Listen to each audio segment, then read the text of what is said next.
Not a great week, too, for the ACC in football. Virginia Tech, Duke, SMU let us down big time. And Clemson, what's going on there? Let's assemble the squad.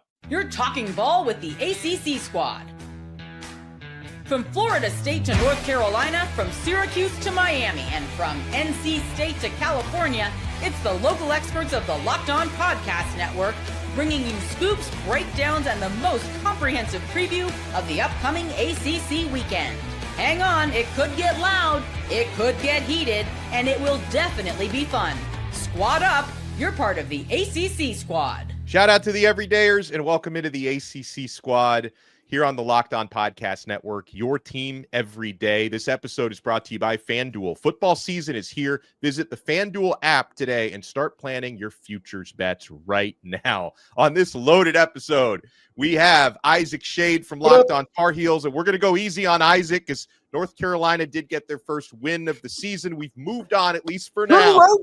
True road game, boys. Congratulations on the huge win. I feel like Jackson Holzer just escaped because, man, if Syracuse hadn't pulled off that comeback in overtime against UConn, he'd be getting hammered today.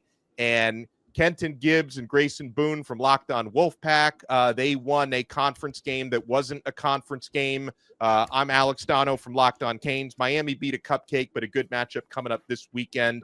All right, so gentlemen, I would probably let J.J. Jackson if he was here, but he's ducking the smoke. I would have let J.J. Jackson from Locked On Blue Devils by the first round here. So Duke gets an opportunity at home against number 11 Illinois. You knew it wasn't going to be an easy game, but can you be a little competitive, fellas? They commit 5 turnovers and they fall 45-19 at home.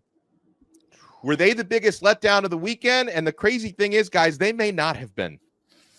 Absolutely not. That game, the final score was much worse than the game actually was if you watched it.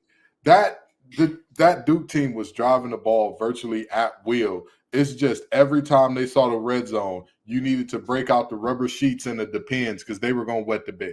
They were going to piss down their leg. As soon as they got close to the end zone, they just, we don't want to score. Matter of fact, you take the ball, you nice fighting Illini. We don't want anything to do with this. I saw a team that was executing thoroughly between the 20s. The only problem is that's not what we call the red zone. That's not what we call the green zone for some teams because that's where you're supposed to make your money. That's where you're supposed to make your hay. Instead, we saw Darian Mensah leaving passes 5 yards short. I remember there was either an out and up or a wheel route, something along those lines. Wide receiver, wide open. You put that ball where it should be. It either hits the receiver in the chest or even if the receiver drops it, it goes out of end zone because nobody is within 5 yards in front of the guy. But instead, you leave a lame duck sitting short, and Illinois takes it the other way.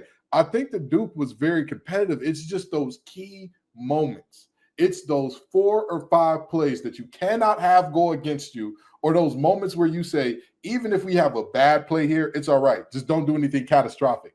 And they said, actually, we're going to do the catastrophic thing. We're going to press the red button to make it very catastrophic right now. So I don't think that they played a good game at all. I think the score is an embarrassment. However, there was a team slightly to the north of them that was very, very embarrassing this weekend. Yeah, I mean, fellas, so Virginia Tech, I remember when night games at Blacksburg used to mean something. Baby, let's go. It used to mean something. And I remember when Virginia Tech under, Frank Beamer back in the day, they would never beat themselves. In fact, they often made other teams look sloppy with the big plays they made on special teams. But, playing in Blacksburg, especially at night, used to be significant. Not only does Virginia Tech lose this game, fellas, they get outscored 34-0 in the second half and outgained by 300 yards in the second half. And, we talked about this a few weeks ago. Brent Pry, their head coach, entered the season on the biggest of hot seats in the ACC. That sure hasn't changed. Virginia Tech was one of those teams I looked at this year and I said, y'all going to do something? Y'all going to like wake up ever? Because I remember when Virginia Tech is good. We all remember when Virginia Tech was good. And a lot of us thought Virginia Tech was going to be good last year, but they disappointed. Now the expectations are kind of off Virginia Tech this year, even though their head coach is on the hot seat. All right, but I've seen teams kind of bounce back when the expectations sort of reset, and then they all of a sudden overachieve. Maybe they win 8-9 games. No, this Virginia Tech team's just bad.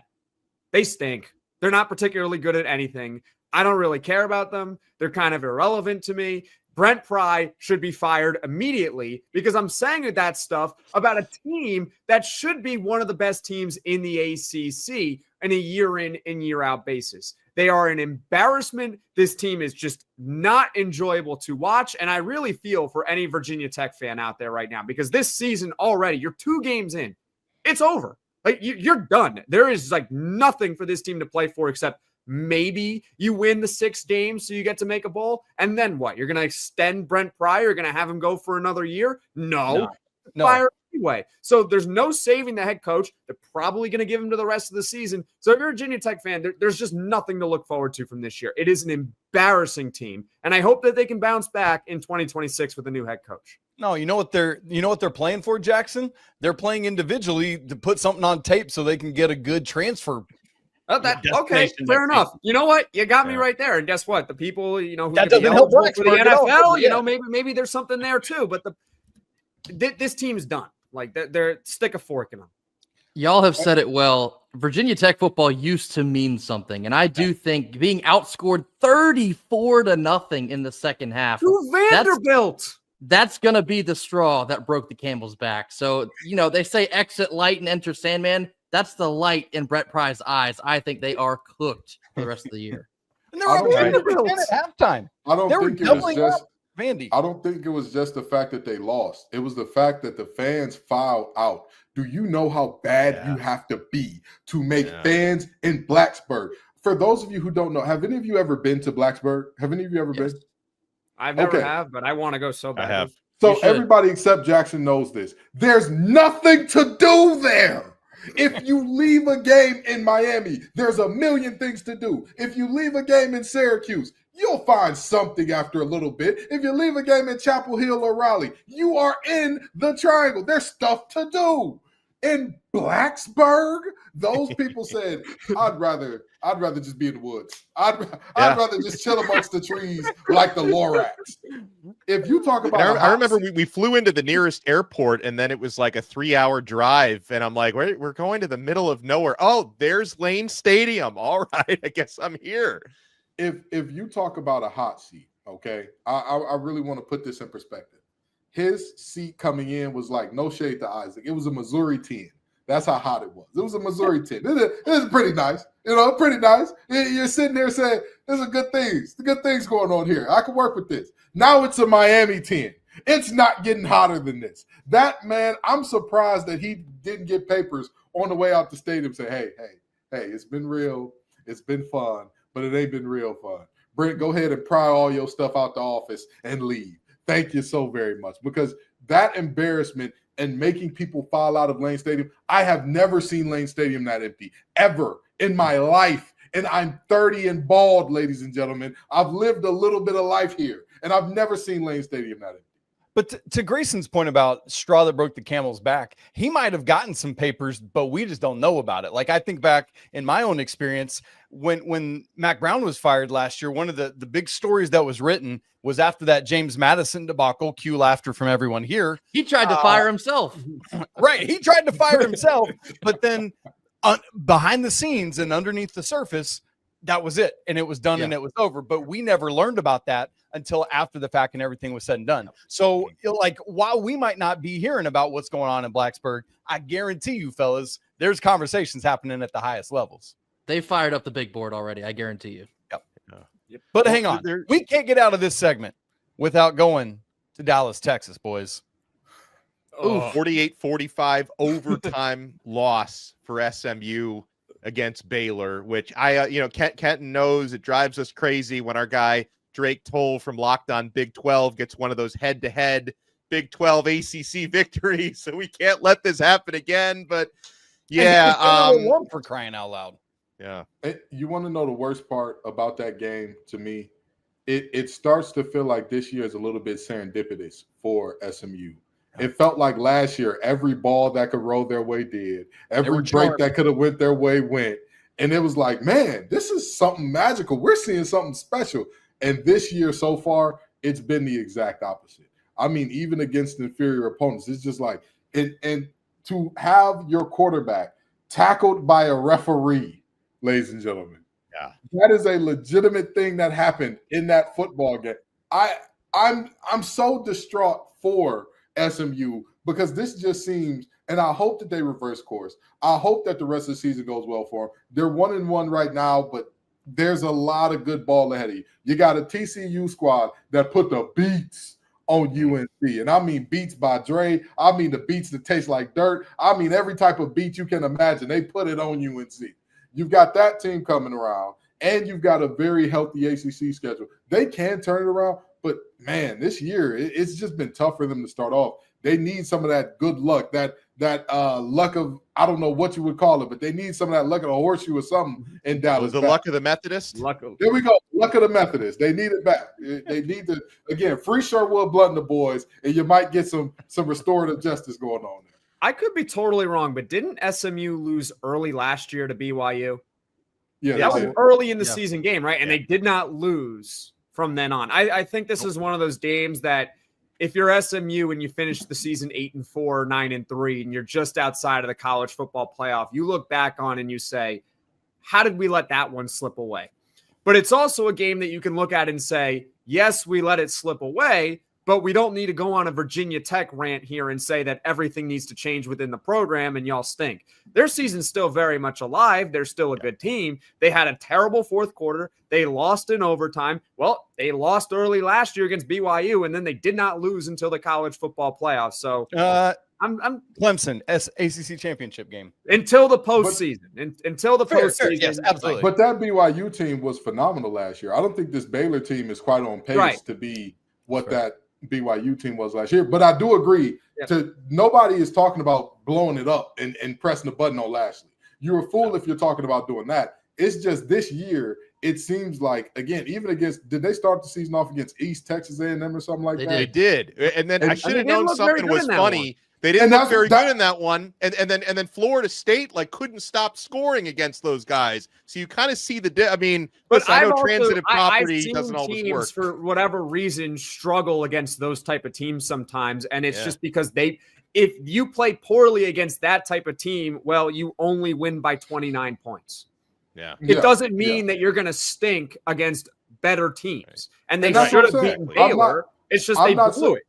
I'm not saying they're a bad team. I'm saying they need some of those bounces to break their way unless they plan on having a 6-win season, which is basically the opposite of last year where everything that could have happened, it was the opposite of Murphy's Law. Everything that could go right did go right for BYU. All right, so when we come back, I want to take a look at a disappointing performance that was in a victory.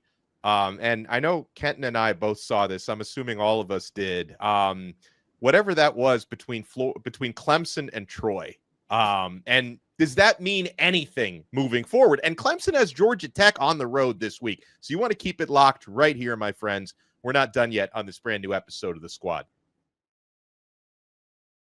Almost the weekend. It's time to look back and crown this week's MVP on Who Delivered, powered by DoorDash. Just like you can win every Saturday with DoorDash Streaks, saving more every time you order, these players delivered when it mattered most. Let's break it down. Well, for us this week on Locked On ACC, a team that avoided an upset loss were the Syracuse Orange. And you talk about delivering. Receiver Justice Ross Simmons catches 2 touchdowns in the game, including the overtime winner against UConn. So he's a guy who came through. When the pressure was on, Ross Simmons came through, no hesitation, no delay. And if you've been watching week after week, you know this performance was not a fluke. Ross Simmons is on a hot streak. And just like Justice Ross Simmons delivered for the Orange, DoorDash delivers your Saturdays. With DoorDash Streaks, you save every Saturday you order. Stack it up all season, and you could save up to $250, including $100 in DoorDash credits. Order this Saturday. Keep the streak alive. Fuel your game day only with DoorDash. Terms apply. Promo period through November 18th. Thank you for making the ACC Squad your first listen. We're available free wherever you get your podcasts. We're free on YouTube. We're part of the Locked On Podcast Network, your team every day. So it was a bizarre game in Clemson, South Carolina. I was expecting, coming off, the tough loss against a very good, top 3 LSU team week 1, I was expecting Clemson to bounce back and just butcher Troy, like take out all of their frustrations. Far from it. Now, it was a weird game with a weather delay, very long weather delay. A lot of fans didn't return to their seats after the delay. Clemson was already down 7-0 at that point. They fall down 16-0. Some crucial mistakes, interception return for a touchdown. Cade Klubnik has not been great so far, but as you would expect, the far more talented team did then go on to score 26 unanswered points in the second half and beat Troy. But guys, is this cause for any alarm, or are we just going to assume that the team that was the runaway preseason ACC favorite, who's 1-1 now, without a great win on the resume, are they going to figure it out and roll? Clemson's 0-2 now. They don't have a win. 0-2. I'm sorry. Yeah, what am I thinking? Well, no, they're 1-1. They beat Troy. Oh, yeah, I'm sorry. They're 1-1. You're right. You're right. I apologize. It feels like 0-2. It feels like 0-2. That's my fault, guys. But absolutely, we need to have concern about this because Troy is not even good amongst the Sun Belt. They're not even good amongst teams that are not very good. They're not a team that's dominant. And that was a Clemson team that most of these teams that lost tough week 1 games, most of these teams that lost week 1 games to what seemed to be a clash that could be a playoff preview, most of them bounced back in spectacular fashion against the middle of Nowheresville University. Meanwhile, Clemson took a second half to remember, basically, in order to beat Troy, which is very disappointing for me. This offense has not looked crisp at any degree, but I think the biggest disappointment for me, everybody on the defense not named Peter Woods. What's happening? What are we doing here? I mean, right now we're looking at a situation where TJ Parker has as many late hits as he does sacks, if not more. What's happening right now? Right now, we're looking at a situation where every time I see their linebackers coming on a blitz, it seems like they're out of control. They're not setting their feet to make tackles. They're just turning their shoulders, taking the path of least resistance. And anybody who knows football knows if you take the path of least resistance as a defender, the offense is pushing you there for a reason, buddy.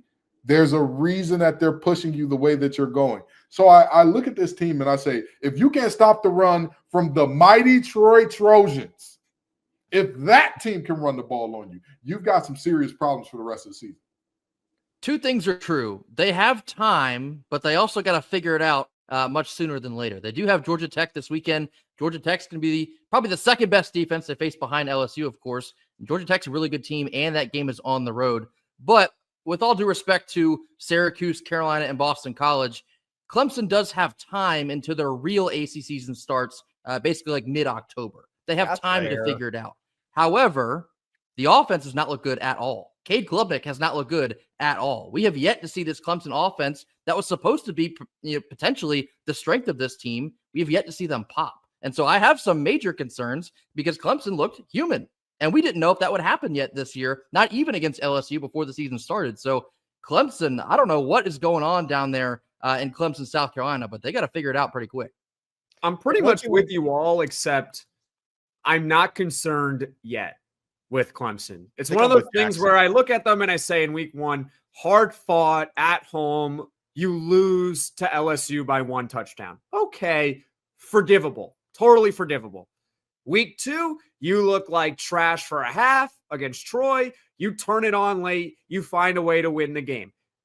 It doesn't look pretty, but you did get the win, which is really all that matters at the end of the day, and it's a non-conference opponent. So you'll just take the win and you'll move on. I will be concerned if they lose to Georgia Tech. Oh, yeah. Because at that point, you're 1-2. And at that point, you're also 0-1 in the ACC. So essentially, if Clemson loses to Georgia Tech, they would have to run the table in the ACC, which they can do. It is the Clemson Tigers after all. But if they do not run the table in the rest of the ACC, if they lose to Georgia Tech, they're not going to make the college football playoff this year, which would be a massive disappointment for that program. Yeah, I mean, one of the things that gives me a little pause, Isaac, sorry to cut you off. You're good. I'll let Go you ahead. roll after this. I mean, they look last year. They looked dreadful in their opening game against Georgia. Like, didn't belong on the same field, and then they still managed to do what they do, turn it around, win the conference, get into the college football playoff. They looked okay against Texas in the playoff game that they lost outside of the run defense. So I thought Jackson summed it up that, to me, the real test for Clemson is this weekend, because I have a lot of respect for Georgia Tech. And if Clemson doesn't win this game, then I will look at them completely differently after that. And to add on to that, and this is what I was going to say, Dono, is as we record this, we don't fully yet know if Haynes King is going to play in that game. He is, as we record, literally ESPN reported 3 hours ago that Haynes King is trending in the right direction, but obviously he didn't play last week, which is fine. You don't need to do that against an FCS opponent.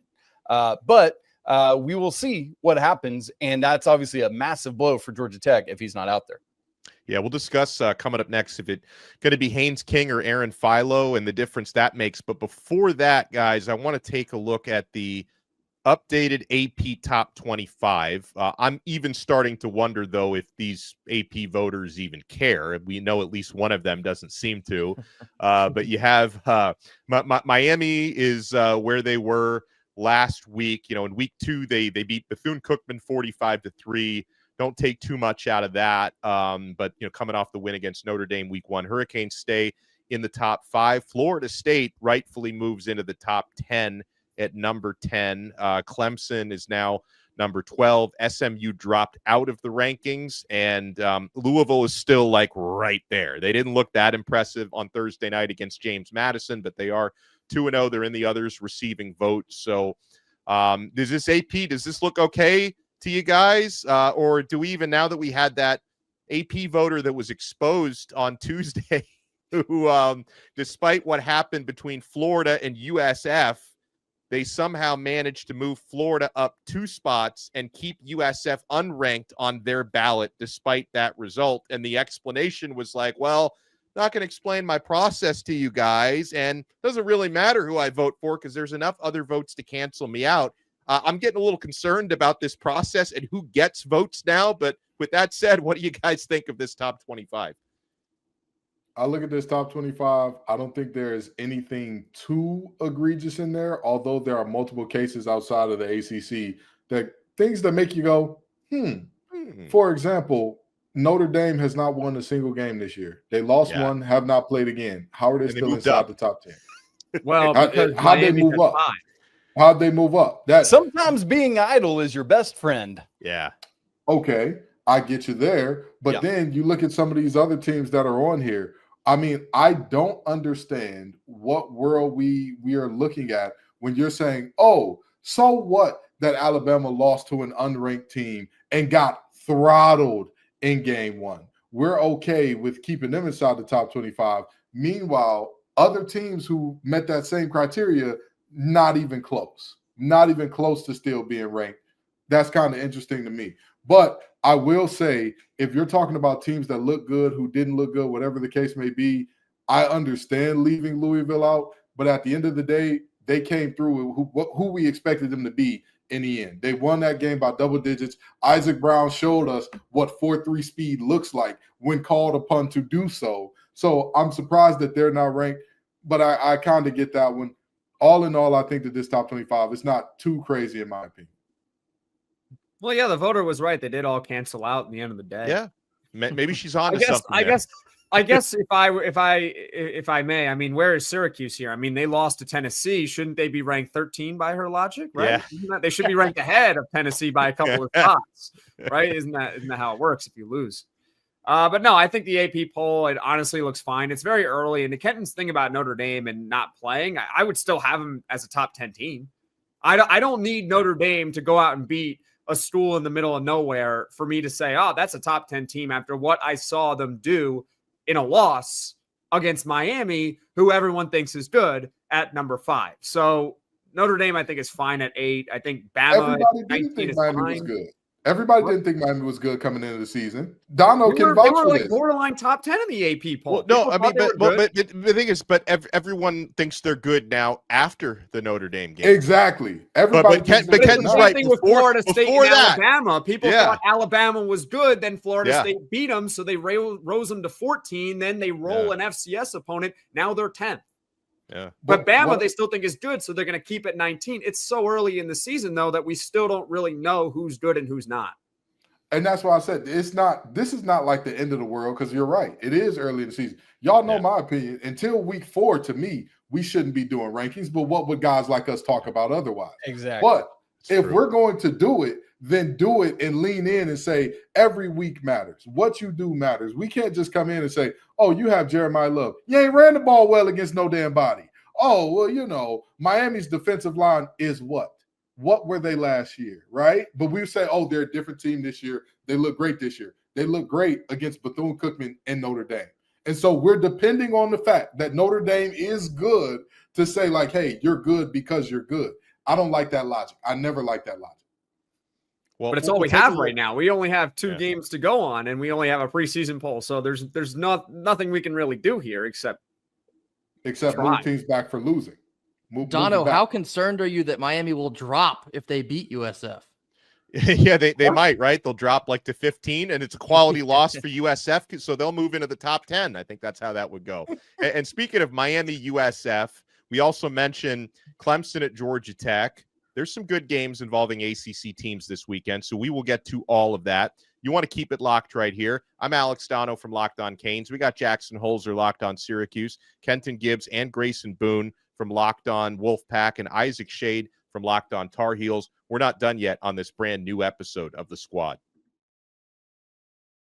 Mazda crafts cars for those who do more than simply move. Mazda delivers confidence with every ride, with more IIHS Top Safety Pick awards than anyone else. From footwork to breathwork, athletes sweat all the details. Mazda brings the same intention to how they craft every model. You can make everyday drives feel like anything but, from smooth handling to intuitive controls. Like our players, we sweat every detail, because when you make every move count, impossible becomes irrelevant. Mazda, move and be moved. We are also proudly brought to you by FanDuel. College football season is absolutely rolling. The NFL is here, and FanDuel is making sure you're ready for kickoff with a can't-miss offer. Right now, new customers can bet just $5, and if your bet wins, you'll get $300 in bonus bets to use across the app. I love using FanDuel, and I spend a lot of time on FanDuel on Saturdays and Sundays because it fits however I like to bet. Player props. I love building same-game parlays, even jumping in for live bets after the action starts. It makes every game more exciting, whether you're watching your team or just keeping an eye on your fantasy lineup.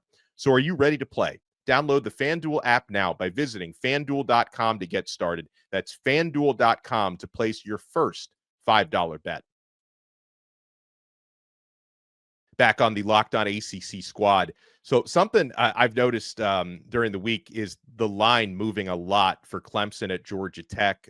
Kenton and I were talking about this on our Monday episode of Locked On ACC, and at one point, Clemson was favored on the road by 9.5 points. I thought that number was way too big. I think America thought that number was way too big. So there must be a lot of money coming in on Georgia Tech because at the time we're recording this, I'm looking at now Clemson favored by 3.5 on the road, which is a 6-point swing, which is pretty significant over the course of a couple of days. So, but again, Isaac Shade brings up an interesting point. Without knowing for sure if Georgia Tech starting quarterback Haynes King is going to play, I mean, if we find out, late in the week that it's Aaron Philo starting, you're going to see a ton of money coming in on Clemson. So I don't know what to expect, but I know this feels like a game Clemson must win. It absolutely is a must win for Clemson. But even beyond that, I think that this is a game that is a can win for Georgia Tech, which it hasn't always been. I referenced the game that when you point out a game that talks about how dominant was Clemson, if somebody was to, 10, 15 years from now, my son was to sit on my knee and say, Dad, how dominant was Clemson? I bring up Georgia Tech and Clemson when ETN went off for like 200 some yards between the tackles. Like that was a game that I will point to and say, hey, that. That's how good they were. But with that being said, this ain't that. Trevor Lawrence ain't walking through that door. ETN ain't walking through that door. A lot of those D-linemen, a lot of those linebackers, Skalski and company, he's not walking through the door as a player anymore. He's a coach there, but he's not walking through the door as a player anymore. So this is a team that struggles to stop the run against a team that we know if Georgia Tech ain't going to do nothing else, they're coming, and you're going to be bruised up at the end of that game. It's going to be physical. It's going to be violent. There's going to be a lot of phone booth fighting in that game. And there's definitely a path for Georgia Tech to win this one in a more meaningful way than they've had against Clemson in recent history. It's hard to say this definitively after what we just witnessed them play against Troy on Saturday, but I do think Clemson wins this game regardless. I have this take every year. If Clemson is in a situation in which their back is against the wall, give me Clemson every single time.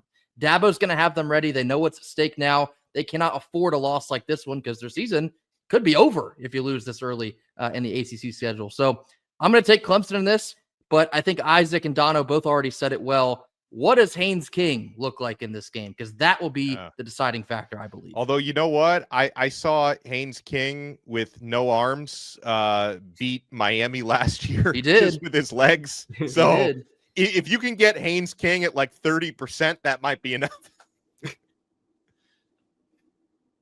I have Clemson too in this one, and it's similar to what Grayson said about their back is against the wall, and if they lose, I think their season actually is over. They would have to win 9 consecutive games in order to really have a chance at actually doing anything this season, which, based on the first 3 weeks, so you lose to Georgia Tech, probably not going to win 9 consecutive games. I want to see if they're going to run the ball.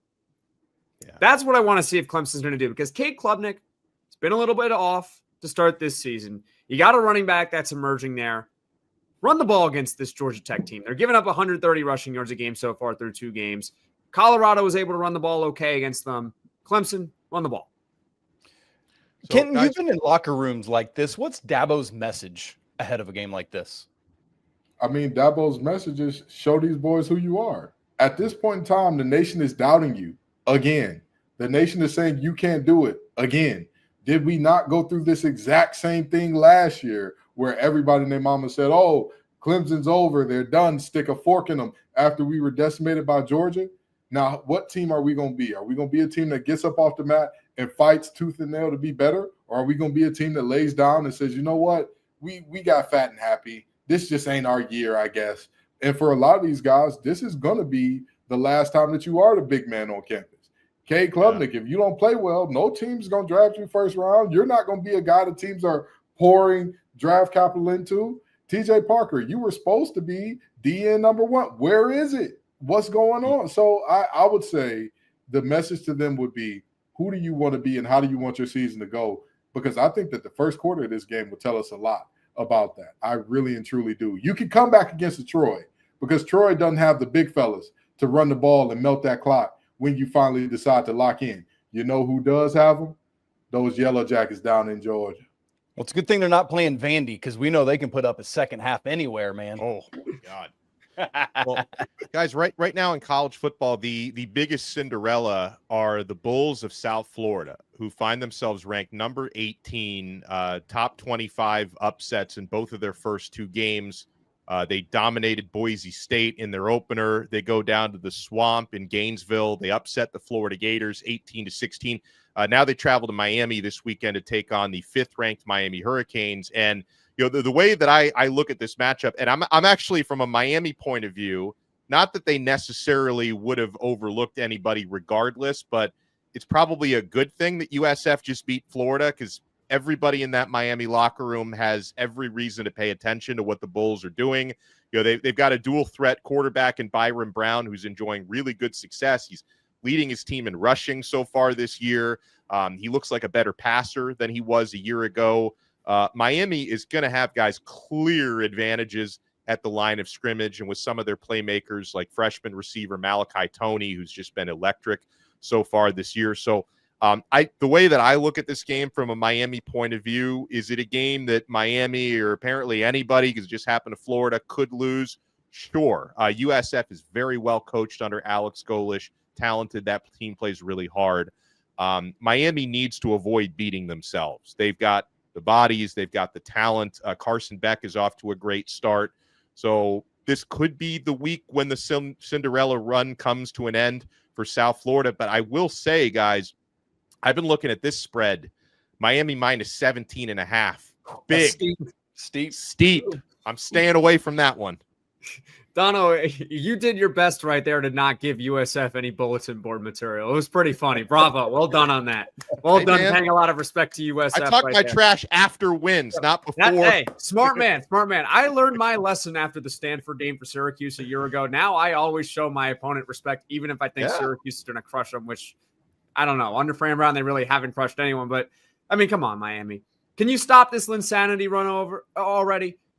Like, that's what it is. It's this Linsanity run over here right now. USF, they're amazing. They're doing all these great things. You knock off Boise State. You knock off Florida. All right, Miami. Show us what you got. You're the number 5 team in the country. You're favored by more than 2 touchdowns. You're favored by 17.5 points. You're at home. Like, enough.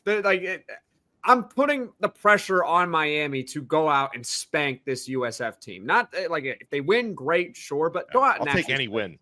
Yeah, sure. Of course you will. But Miami, the U being back, you beat Notre Dame, Bethune-Cookman's a nobody, whatever. Can you beat USF and just end this madness already? Because if freaking USF wins, how high are we going to rank them in the poll? It would just throw off everything right now.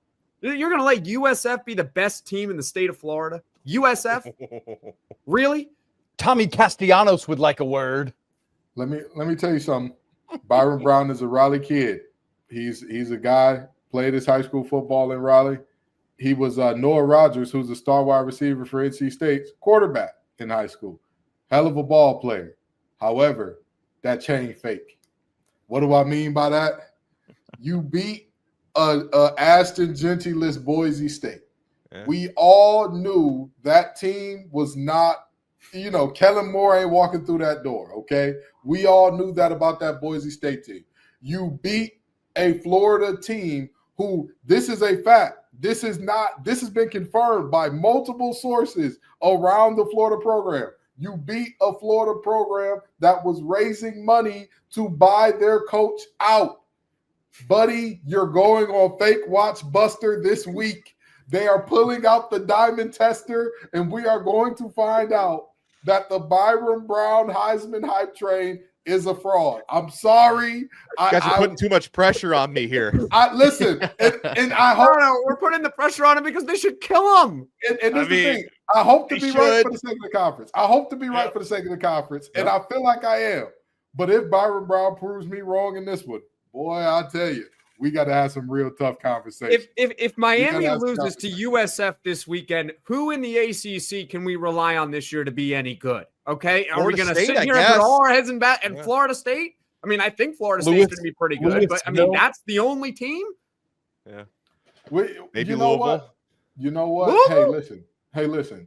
Maybe. Like you said earlier in the show, SMU lost one game. They could be fine. They could be fine.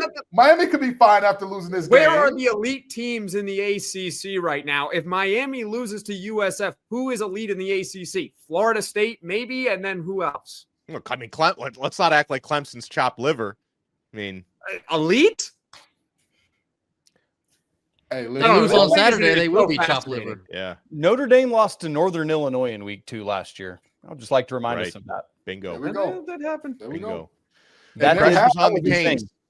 Pressure's on the Canes. By the way, guys, we got the backyard brawl this weekend, which is one of the oldest rivalries in college football. Goes back to 1895 between Pittsburgh and West Virginia. Pittsburgh won a thriller 38-34 last year, and the Pitt Panthers are favored by 7.5 points against the Mountaineers. Anyone worried about WVU pulling this off, or is Pitt this weekend going to get the job done and improve to 3-0?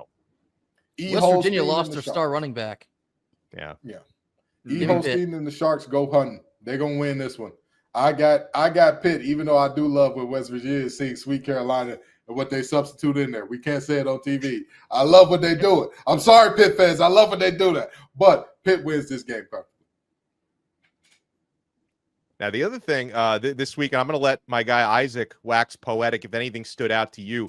The ACC basketball schedules dropped earlier this week. Now, I've looked at it from the Miami point of view. We already knew who the opponents were going to be. There's a lot of disappointment that Duke is not on Miami's schedule at all this year, which is obviously always an opportunity for a big time, TV rated game and all that. But anything, when you look at that ACC schedule, anything stand out to you, Isaac? Yeah, I'll just give 3 quick takeaways. One of them you just said, Dono, like it's obviously they were going to do what they're going to do, but it's a massive miss not having Jay Lucas playing Duke. Boo. Yeah. What are we doing there? It's a reminder. We already knew who was playing who, but it's a reminder, and it comes up in everyone's brain once again that now that we've moved to this 18-game schedule, each team has one other team that they're matched up with every year for home and home. And then that second team rotates. Last year we had 3. You had 2 permanent partners and 1 rotation. And so, germane to the 5 of us that are here, North Carolina and NC State only play once this year. That is